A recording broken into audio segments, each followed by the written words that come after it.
आता दुधाचं झालं होतं टायमिंग, त्यामुळे किटली अडकावली गाडीला आणि निघाला भाऊ तुमचा दूध घालायला. दूध घालून झाल्यानंतर गुळीपिंडीचं घरचं पोत एक संपलं होतं, त्यामुळे तुमच्या भावानं गुळीपिंडीचं पोत BMW वर टाकलं आणि निघाला की तुमचा भाऊ ओके मध्ये घरी. घरी आल्यानंतर बघतोय तर मम्मी इकडं टाकाऊपासून टिकाऊ वस्तू बनवत होती, ती म्हणजे नारळाच्या फाडाचा खराटा. तुम्ही कधी बनवला की नाही मित्रांनो कमेंट करून सांगा.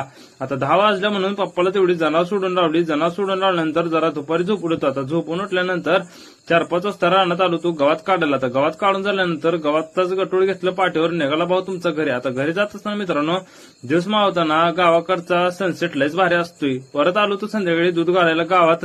आल्यानंतर दूध तर काढलं, दूध घालून झाल्यानंतर लय दूध झालं. वडापाव घेतलं नव्हतं, त्यामुळे तुमच्या भावानं ओके मध्ये पहिल्यांदा वडापाव घेतलं. वडापाव घेतल्यानंतर उद्या आणायचं आहे गाठके सराच्यातनं देशी गाईचं काल वाटते, यासाठी तुमच्या भावाने एक काणी त्याला लागणार ती कंडा वगैरे सगळं घेतलं. परत आलो वडापाव वगैरे घरी घेऊन. घरी आल्यानंतर मग सगळं पिलटीत सगळ्यांना वडापाव ठेवलं बघा.